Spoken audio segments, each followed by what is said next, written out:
오늘 우리 사랑장의 5번째 시간입니다.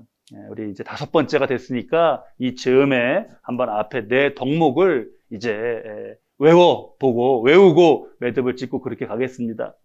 오래 참고, 사랑은 오래 참고, 사랑은 온유하며, 그 다음에 뭐였죠? 시기하지 않고, 자랑하지 않고, 오늘 교만하지 않고입니다.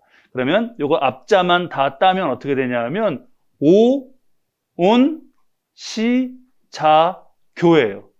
오온, 시, 자, 교. 한번 외워보시죠. 오온, 시, 자, 교.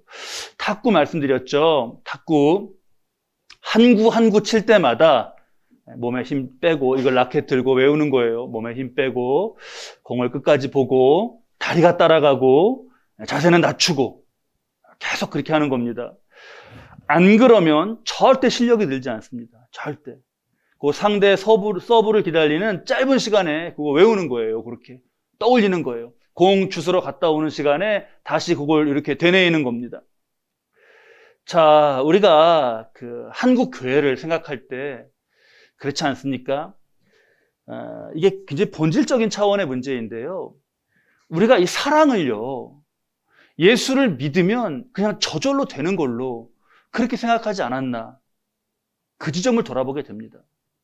그래서 사랑을 기대했다가 상처받은 일이, 상처 이런 말들이 너무나 많지 않습니까? 그게 사랑을 그냥 쉬운 걸로 생각하고 그걸 또 기대하고 그랬던 모습 가운데 있지 않았나. 나 자신도 이게 사랑으로 이루어지지 않는 나 자신을 보면서 수없이 우리가 반성하지 않나 돌아봅니다. 근데 이 사랑은 절대로 그냥 되지 않습니다. 절대로. 우리가 말씀에 완전히 다스림을 받을 때 오온 시자교라고 이상한 무슨 저 사람들은 왜 저런 주문을 외워 그럴지라도 오래 참고 온유하고 시기, 자랑, 교만하지 않고 이걸 외우고 하는 그 말씀의 다스림을 받는 그때 사랑은 그 순간에만 이루어지고 완성이 됩니다. 이거를 우리가 세상 떠날 때까지 계속하는 거예요. 이 세상 떠날 때까지 계속하는 거예요. 요즘에 그 뭉쳐야 찬다가 있기 아주 많이 있더라고요. 여러분들 보셔요. 뭉쳐야 찬다. 저는 이제 일주일에 제가 유일하게 보는 게 이 뭉쳐야 찬다예요. 우리 아이들이 그 주일날 오후에 저녁 시간에 이거 하잖아요. 아빠랑 이거 같이 보는 거를요 너무너무 좋아해서 막 기다리고 그래요. 뭉쳐야 찬다 보는데 그 축구 가르쳐주고 그러지 않습니까? 그 사람들에게. 근데 어느 편에 그 현역 프로팀 코치가 특별 강사로 그때 나왔습니다. 그래서 이제 막 가르쳐줘요. 근데 그 코치가 지금 있는 팀에요. 그 팀에 작년 그 프로축구 득점왕이 있어요. 그 팀에. 근데 경기 때 어떤 일화를 소개하냐면 경기 때 이 코치가 라인 밖에 서서 그 선수에게 코치해주는 말, 소리 지르면서 코치해주는 말이 뭔 줄 아십니까? 뭐라고 나왔죠? 혹시 보신 분 계셔요? 힘 빼예요, 힘 빼. 힘 빼! 외쳐주는 거예요. 우리 그런 표현 쓰잖아요. 밥만 먹고 공만 차는데, 축구 선수들이. 그거는 초등학생 때나 이렇게 기초 가르쳐 줄 때, 야, 힘 빼고 차. 그거 가르쳐 주는 게 아닌가? 그게 아니더라고요. 34경기에서 22골을 넣은 선수예요. 득점왕이에요. 근데 그 선수에게 그걸 얘기해 주는 거예요. 그를 향한 외침이요, 힘 빼요. 제가 아까 탁구채 들고 처음에 공에 힘 빼고 그거예요. 똑같이. 매 순간 다른 것이 아닙니다. 우리에게 사랑이 이루어져 가는 것은요, 오온 시자교. 오늘 잘 외우셔요. 5가지. 앞으로 많이 남았으니까 오늘 확실하게 외우시고 또 넘어가셔요. 그겁니다. 이걸 묵상하고 이걸 외고 그래서 그 말씀의 다스림을 받을 때에만이에요. 우리 시편 1편 1절 2절 말씀 함께 보실까요? 시편 1편 2절 말씀 우리 한 목소리로 함께 읽으시죠. 복 있는 사람은 악인들의 꾀를 따르지 아니하며 죄인들의 길에 서지 아니하며 오만한 자들의 자리에 앉지 아니하고 오직 여호와의 율법을 즐거워하여 그의 율법을 주야로 묵상하는 도다. 하나님의 말씀을 묵상하고 즐거워하고 주야로 그렇게 하는 사람이, 그런 사람이 바로 하나님이 복을 주시는 사람이에요. 복 있는 사람은 그런 사람이에요. 반대로 오래 참고, 반대로 참지 않고 온유하지 않고 시기, 자랑, 교만이 넘치는 곳, 거기가 야 정말 여기 살기 싫은데 몸을 뺄 수 없는 그런 지옥처럼 되는 겁니다. 자, 오늘 5번째 시간인데요. 잘 우리 오온 시자교의 교 잘 새기시죠? 오늘 바로 교만, 그 유명한 교만이십니다. 교만. 초대교회에 부흥이 있었죠. 그리고 나서 핍박이 있었습니다. 그런 과정이 있다가 4세기에 기독교는 로마의 공인을 받게 되고 그 다음에 공인만이 아니라 국교까지 됩니다. 위상이 완전히 달라졌어요. 이제 세상 위에 교회가 있는 겁니다. 교회가 세상 위에 있게 됐어요. 그때 그 4세기 때 이게 이런 세상과의 이런 것이 아니라 오직 나는 주님께 순종하겠다라는 그러한 영성으로 사막으로 들어간 이들이 있었습니다. 사막으로 들어갔어요. 사막 교부들이라 불리는 이들인데 사막에서 주만 바라보고 수도하면서 사는 그런 삶을 살겠다. 그렇게 들어갔습니다. 그러면서 그렇게 사막 교부들이 거기서 살고 겪는 체험들, 이것들이 모아져서 전통이 만들어지고 거기서 이제 힘써 싸우는 그들이 힘써 싸웠던 그러한 죄에 대해서 정리된 게 나왔어요. 그래서 그게 7가지 대죄입니다. 7가지 대죄. 7가지 대죄. 뭐냐? 교만, 질투, 분노, 나태, 탐욕, 탐식, 정욕. 오늘 오온 시자교도 외워야 되는데 또 7가지 막 리스트 알려드려서 좀 복잡하시죠? 뒤에는 빼고요. 맨 앞에가 뭐였죠? 7가지 대죄로 꼽은 것 중에 맨 앞에가 뭐였죠? 교만이에요. 교만. 근데요, 자세히 생각해보면 이상합니다. 이거 사막이에요, 사막. 광야입니다. 아무것도 없습니다. 사람들이 그 교부들을 쫓아가서 가르침을 받고자 막 나와왔죠. 사막까지 왔는데 또 사람들이 안 되겠다. 그래 교부 더 깊은 곳으로, 더 사람이 없는 사막으로 그들이 들어갔습니다. 그 사막에서 우리가 교부라고 부르지만요, 모습을 보면 딱 뭐 같은 거죠? 모습은 광야에서 사는 노숙자랑 딱 똑같은 겁니다. 아무것도 없잖아요. 여러분 떠올려 보셔요. 광야에서 어디서 자고 어디서 먹고 어디서 생활합니까? 그냥 노숙자 모습을 떠올리시면 돼요. 그런 모습이에요. 주님께만 순종하겠다고 사막까지 들어갔는데 무슨 교만할 게 있어갖고 그걸 1순위로 꼽았을까요? 뭐가 교만할 게 있었을까요? 자, 저 수도자는 옷이 한 벌이에요. 나는 2벌입니다. 그럼 내가 낫구나. 내가 낫지. 그 마음이 트는 거예요. 나는 그릇이 하나 있어가지고 이렇게 음식을 거기다 담아서 먹습니다. 저 수도자는 보니까 바위 위에 그냥 올려놓고 먹네. 어떻게 하면서 그 업신여기는 마음이 드는 그 순간이었어요. 자, 보면요. 모습으로 보면요. 우리가 만약에 지금 그것을 가서 본다면 그냥 미안하지만 그냥 거지꼴입니다.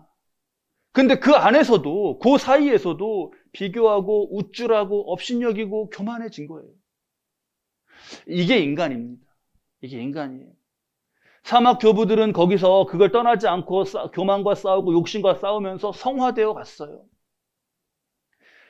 우리가 언제냐, 이게 어디냐, 사막이냐, 북극이냐, 도시냐, 이런 건 아무것도 중요하지 않습니다. 관계가 없어요. 인간이라면 그 마음 가운데 어느 틈에 품게 되는 게 교만이에요. 교만. 우리 계속 지금 사랑장 15가지 덕목을 하나하나 나눠가고 있습니다. 기도하면서 준비하고 있어요. 15가지예요. 그래서 준비하는데 사랑은 오래 참고, 사랑은 온유하며, 이렇게 이제 가고, 이제 시기하지 않고 자랑, 교만, 이제 다음 주 무례히 행하지 않는 거예요. 근데 시기하지 않고 자랑하지 않고 교만하지 않고 이런 건 좀 비슷하지 않나? 이게 좀 묶어서 가도 되지 않을까? 그런 생각이 드는 거예요. 이거 우리가 이게까지 디테일하게 막 구분해 갖고 보면서 봐야 하나? 그래도 꽤 괜찮은 편인데 우리가 한 번에 그냥 쭉 다 이어서 보면 말씀을 보면 어떨까 그런 생각이 들더라고요. 근데요, 그런 생각을 하면서 생각해 보니까 그게 바로 교만으로 느껴졌습니다. 그게 바로 교만으로 느껴졌어요. 주님은 이걸 하나하나 구분해갖고 하나하나 말씀하시는데 그 뜻을 찾는 것이 아니라 쭉 여기서부터 여기 잘하고 있지 않나? 뭉뚱그려갖고 하고자 하는 어떤 그런 마음 같은 게 드는 게 이게 바로 교만이구나 하는 마음이 들었어요. 실은 여기 지금 15가지 중에서 어느 거 하나에서 온전하지 못하고 자유롭지 못하면서 말입니다. 정신이 번쩍 들었습니다. 좀 우리가 여기는 이건 겸손하지 우리가 할 때가 바로 교만한 거죠. 교만은 어느 틈에 어느 사이엔가 생겨나는데 그렇게 생겨나서 결국 나를 망하게 합니다. 오늘 우리 사무엘상 본문에 한번 보시죠. 거기에 이제 사울 나오고 다윗 나오고 골리앗 나옵니다. 사울의 교만은 우리가 잘 아시죠. 너무 잘 많이 봤습니다. 다윗의 승리도 압니다. 오늘은요, 새로운 그런 어떤 카메라 한 대로 이렇게 블레셋의 골리앗을 비추면서 새로운 시각에서 골리앗을 한번 보시죠. 블레셋 사람이 돼갖고 골리앗을 한번 보는 겁니다. 골리앗 3m에 육박하는 그러한 거인이죠. 완전 무장으로 나타났습니다. 제가 187인데 3m면 천장쯤 닿지 않을까요? 그 정도 거구로 한번 생각해 보셔요. 자, 근데 그랬는데 웬 아이한테 집니까? 웬 애한테 져요? 골리앗이 한 명, 야, 나와서 붙자. 이 한판 대결로 다 이거 저기 하자. 하고 앞에서 막 조롱하고 그러니까 이스라엘 진영이 벌벌벌 떱니다. 그때까지는 좋았어요. 승기가 있고 좋았습니다. 블레셋 입장이에요, 지금. 제가 지금 이스라엘 입장이 아니라 블레셋 사람 입장입니다. 승기를 잡았고 너무 좋습니다. 근데 그러다가 다윗이 등장을 하죠. 다윗이. 여러분, 다윗이 등장을 하는데요. 이렇게 보니까 다윗이 손에 뭘 들었죠? 다윗이 손에 뭘 들었죠? 물맷돌 들었죠? 그쵸? 그거 한 손이에요. 그 한 손에 그걸 들었어요. 근데 다른 손에는 뭘 들었죠? 네? 제구? 제구가 뭐죠? 도구, 물맷돌하고 물매. 자, 그쵸. 그쵸. 근데 그게 아니라, 우리 사무엘상 본문 43절 한번 보여주시겠어요? 자, 우리 한번, 읽겠습니다. 시작. 블레셋 사람이 다윗에게 이르되, 내가 나를 개로 여기고 막대기를 가지고 내게 나왔느냐고 그의 신들의 이름으로 다윗을 저주하고, 한 손에는 물매 들고 물맷돌 주머니에 넣고 이쪽 손엔 뭐가 있는 거예요? 막대기를 들고 나온 거예요. 근데 저 블레셋 사람이 네가 나를 개로 여기고 막대기를 가지고 나왔느냐 할 때, 야, 아니야. 블레셋 사람이라면 아니야. 그거 막대기를 보지 말고 뭘 봐야 되는 거예요? 다른 손에 물매를 봐야 되는 거죠. 근데 골리앗은 지금 막대기만 이렇게 바라보고 있어요. 야, 막대기를 가지고 나한테 나왔냐? 이렇게 해요. 그러면 블레셋 사람 저 골리앗은 왜 그러고 있는가? 왜 그러고 있는가? 그 앞에 41절, 42절입니다. 바로 앞이에요. 자, 함께 읽겠습니다. 블레셋 사람이 방패에 든 사람을 앞세우고 다윗에게로 점점 가까이 나아가니라. 그 블레셋 사람이 둘러보다가 다윗을 보고 업신여기니 이는 그가 젊고 붉고 용모가 아름다움이라. 자, 앞에 방패를 든 사람을 앞세웠어요. 잘했나요? 못했나요? 잘했죠. 이제 아무리 커도 철저하게 방비를 해야죠. 잘했어요. 점점 가까이 나아가요. 그 블레셋 사람이 이렇게 보다가 다윗을 보고 바로 그 다음 순간이에요. 다윗을 보고 봤죠. 그 다음 순간 어떻게 했다고요? 업신여기니. 교만이 지금 어느 틈에 지금 생기는지 아시겠죠? 보고 한 번씩 웃었을 수도 있을 거예요. 그 잠깐 틈에 그러면서 왜 업신여겼냐? 왜죠? 그가 젊고 붉고 용모가 아름다움이라. 왜 그걸 보고 교만해져요? 왜? 싸움을 용모로 하나요? 용모가 아름답고 잘생겼으면 싸움을 못 하나요? 여기서 마음이 교만해졌어요. 업신여기 교만해졌어요. 그러니까 그 뒤에 보면 막대기만 보여요. 저 막대기 들고 나한테 나온 거야. 다른 손에 이 물매가 안 보입니다. 제가 너무 지금 블레셋 사람 입장 같네요. 안타까운 순간인 거예요. 이 순간이 안타까운 순간인 거예요. 다윗의 이 물매는요, 지금 이게 애들 장난감, 새총 같은 게 아니었어요. 고대 군대를 보면 보병이 있고 또 기병이 있고 궁수병이 있고 그 다음에 공식적으로 물매병이 있었습니다. 막 돌려갖고 던지는 거. 1초에 이게 6번, 7번 돌았대요. 그 얼마나 빨리 돌리는 1초에 6번, 7번이면 1초에 한 바퀴도 힘들 것 같은데 그렇게 빨리 해갖고 던진 거예요. 야구 선수가 던지는 공보다 더 속도가 셌고 기록을 보면 200m 거리에 있는 목표를 맞췄다고 해요. 이야, 그러니까 뭐 대단한 거죠. 또 지금 이 전투가 있었던 이 강야 지역에는요, 다른 돌보다 밀도가 2배 정도 높은 그런 중정석이라는 게 있었습니다. 그러니까 우리 40절도 볼까요, 한번? 그 앞으로 더 가서 다윗이 손에 막대기를, 저 때도 손에 막대기를 가지고 있죠. 손에 막대기를 가지고 시내에서 매끄러운 돌 5을 골라서 저게 매끌매끌한 걸 고르면서 또 뭘 고르는 거예요? 무거운 밀도가 높은 놈을 고르는 거예요. 막대기를 가지고. 그래서 몇 개를 골랐죠? 5개. 매끄러운 돌 5을 골라서. 하나님이 골리앗이 몇 번째 돌에 넘어지죠? 오늘 제가 퀴즈를 많이 여쭤보네요. 몇 번째 돌에 무너지죠, 골리앗이? 첫 방에 무너져요. 첫 방에. 다윗도 하나님이 도와주셔서 첫 방에 저놈을 알고 있었을 거예요. 믿음으로 있었을 거예요. 근데 왜 5개나 준비할까요? 자, 만군의 여호와가 승리케 하실 거라는 믿음이 있었죠, 다윗에게. 있었어요. 이거 이긴다. 하나님이 나와 함께 하신다. 그 믿음과 함께 또 자신의 최선은 자신의 최선대로 5개를 넣은 거예요. 5개를. 골리앗은 교만했어요. 업신여겼어요. 그러면서 다윗이 그 막대기 들고 자기 근접전하러 온다고 생각을 한 거예요. 자, 우리 다윗을 통한 하나님의 승리를 잘 보고 다윗의 그런 모습도 잘 보고요. 오늘은 더하여서 이 골리앗의 교만을 확실하게 잘 새겨야겠습니다. 골리앗은 물맷돌에 맞아서 쓰러지기 전에 먼저 뭘로 쓰러지고 있는 거예요? 교만으로 쓰러지고 있는 거예요.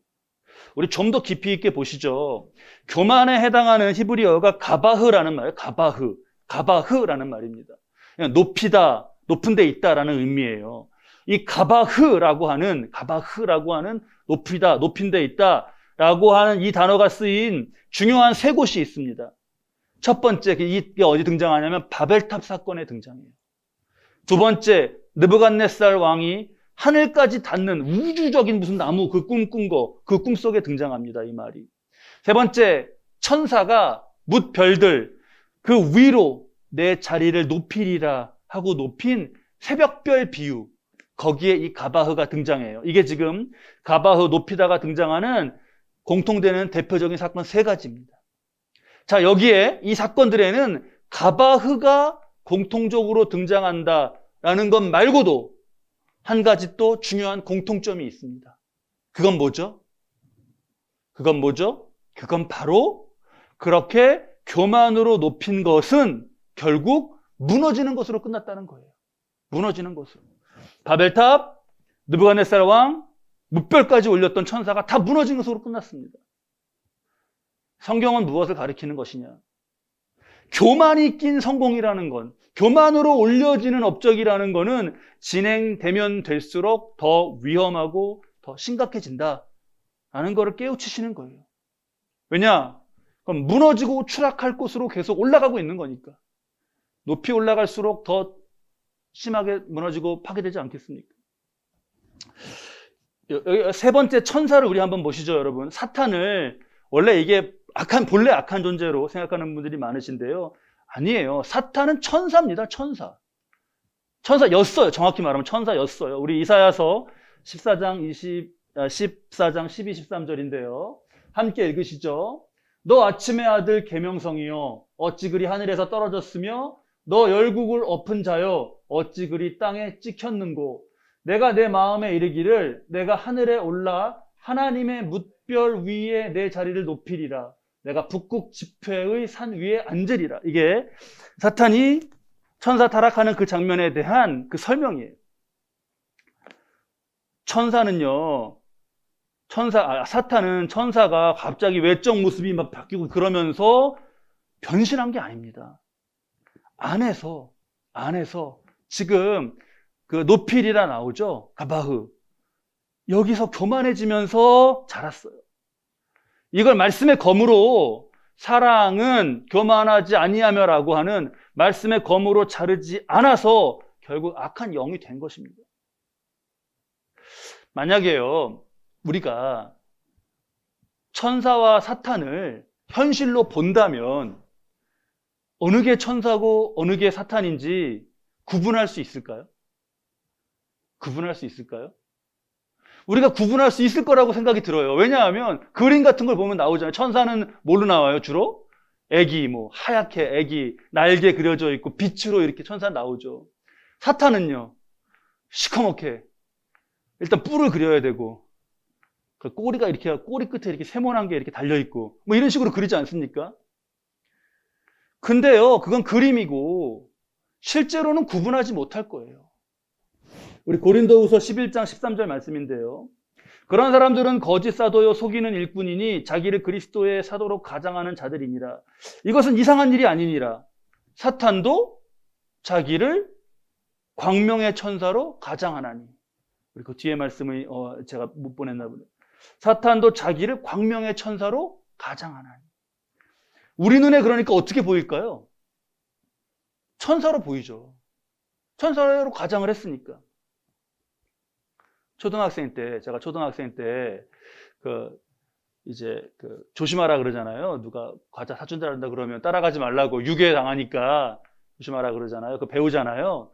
그 배울 때, 이거 만화에 그려갖고 그거 나눠주고 그랬어요. 가는데, 나타나서 과자 사준다 그러면 따라가지 말라. 그때, 거기 그림에 보면요. 유괴범이 어떤 모습이었어요? 어떤 모습이셨어요? 예전에 그거 보셨을 때. 제가 볼 때는요, 그 유괴범이요, 이렇게 딱 봐도 흉측한 모습이었습니다. 여기 막 이렇게 칙칙칙칙 칼자국 같은 것도 막 그려놓고, 무섭게 그려놨어요. 근데 요즘 만화 보셨습니까, 여러분? 요즘에 학교에서 그 캠페인 하면서 보여주는 만화? 요즘의 만화는요, 그런 모습이 아니에요. 엄마, 아빠들이 항의했어요. 딱 봐도 그런 사람이 과자 사준다 그러면 애들이 과자 할아버지 사준다 해도 안 따라가요. 그렇죠. 학부모들이 항의했어요. 그래서 아주 예쁘고 잘생기게 그려놨어요. 그 사람을. 아주 선하게. 근데 이거 너무 잘하지 않았습니까? 이게 현실에 맞죠? 이게 맞죠. 사기꾼은요, 그렇게 좋아 보일 수가 없어요. 결국은 겉이 아니라 속인데, 천사와 사탄을 가르는 것도 그 속인데, 그 속은 뭐냐? 그건 교만이다. 교만. 다른 이가 보잘것없게 느껴진다. 그런 느낌이 굉장히 중요한 거예요. 이런 느낌이. 나는 좀 겸손한 것 같다. 이런 느낌과 생각이 굉장히 중요한 겁니다. 골리앗이 물맷돌 맞기 전에 참 기가 막히네. 그랬던 그 느낌이 굉장히 중요한 거예요. 교만은 내 마음에 어떤 거북한 감정으로 떠오르지 않아요. 막 싫은 느낌, 이 교만이잖아. 막 이런 느낌으로 떠오르지 않습니다. 반대로 즐거움일 수 있어요. 우월해서 느끼는 어떤 만족감, 좋은 또는 다행이라는 그런 마음 같은 것일 수 있습니다. 심지어 교만은 감사의 마음으로, 마음속의 느낌으로는 감사해요. 그렇게 떠오를 수 있습니다. 우리 누가복음 18장 11절 말씀 보시죠. 이건 바리새인의 기도인데 제가 읽을게요. 그냥. 바리새인은 서서 따로 기도하여 이르되 하나님이여 나는 다른 사람들 곧 토색, 불의, 간음을 하는 자들과 같지 아니하고 이 세리와도 같지 아니함을 뭐라고요? 감사하나이다. 이때 바리새인의 마음 가운데는 느낌은 뭐죠? 감사해요. 이게 감사 기도인가요? 교만 기도인가요? 교만 기도죠, 이게. 교만은 참 무서운 겁니다. 우리는요, 우리 스스로가 항상 이러한 위험성을 가지고 있다, 이런 연약함을 가지고 있다는 것을 잊으면 안 됩니다. 자, 그런데 우리에게 그런 위험성과 연약함만 있는 게 아니죠. 교만이 무엇인지를 알려주시는 말씀이 있고, 그것을 생각나게 하시는 성령님이 나와 함께 하시는 거예요. 자, 아까 다윗이 한 손에 뭘 들었죠? 물매. 그리고 다른 한 손에 뭘 들었죠? 막대기. 다윗은 왜 막대기를 들었을까요?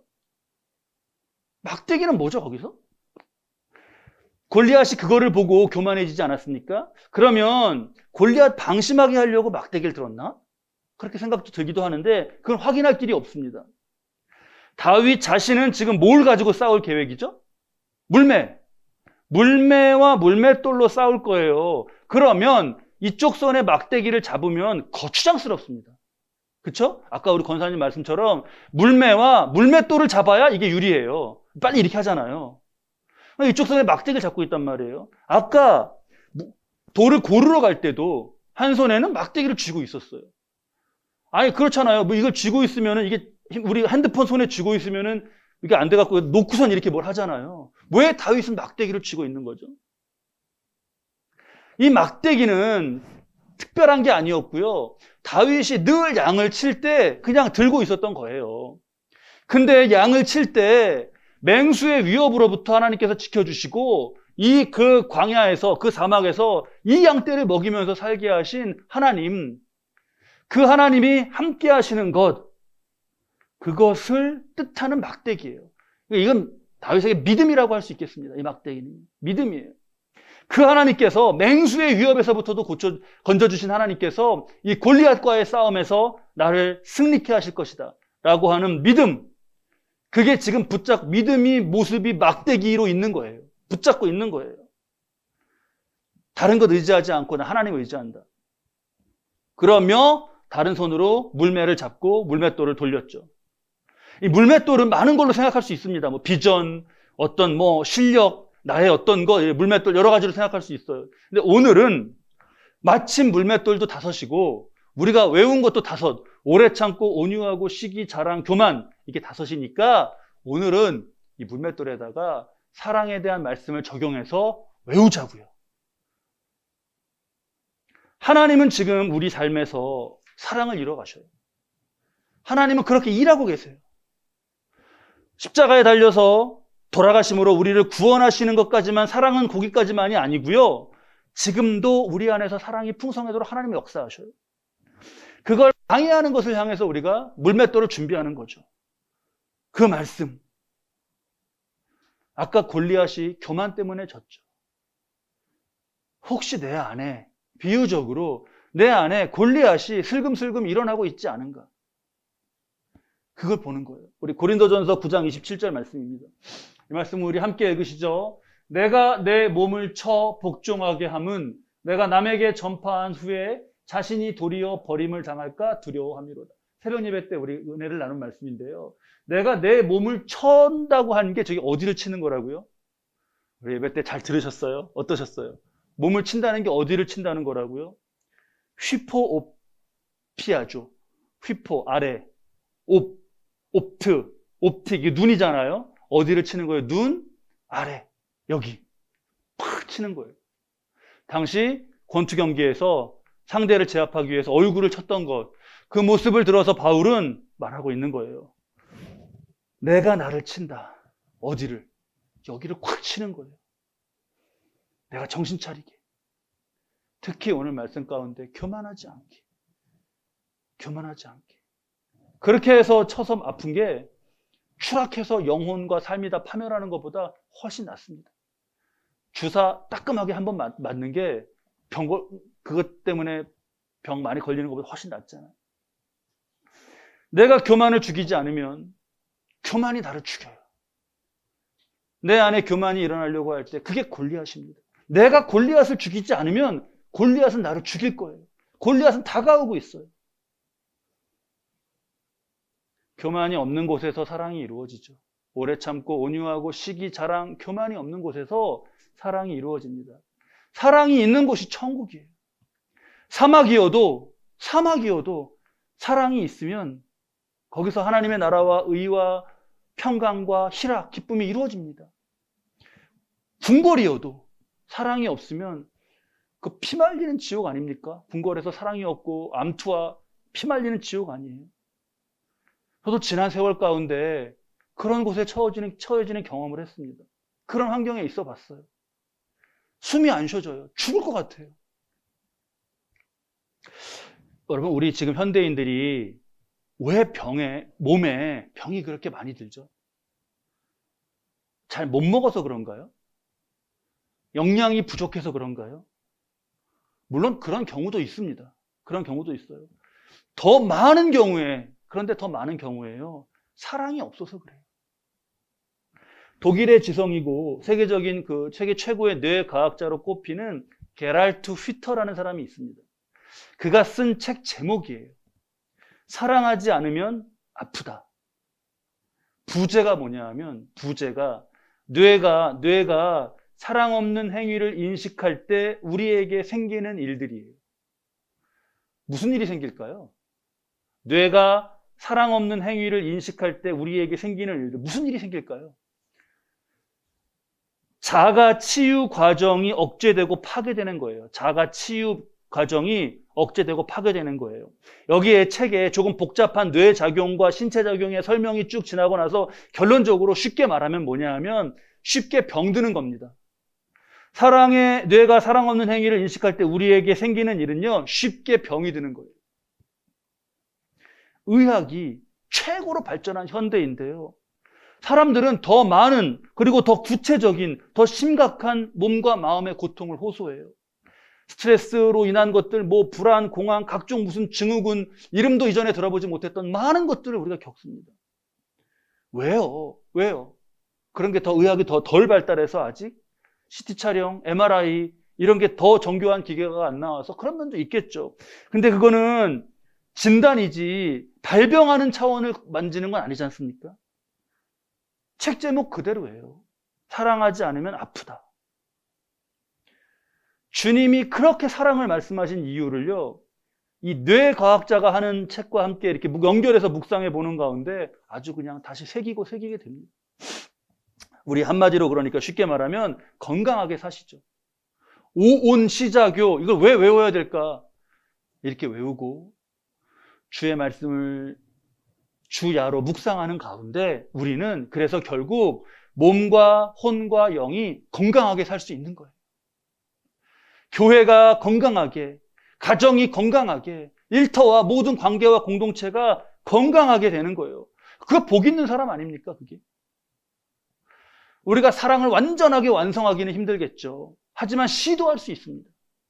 말씀을 따라 계속 시도하고 있는 순간들이 이어져서 공백이 없게 계속 연결해 가면 그 모든 생애를 그렇게 사는 거잖아요.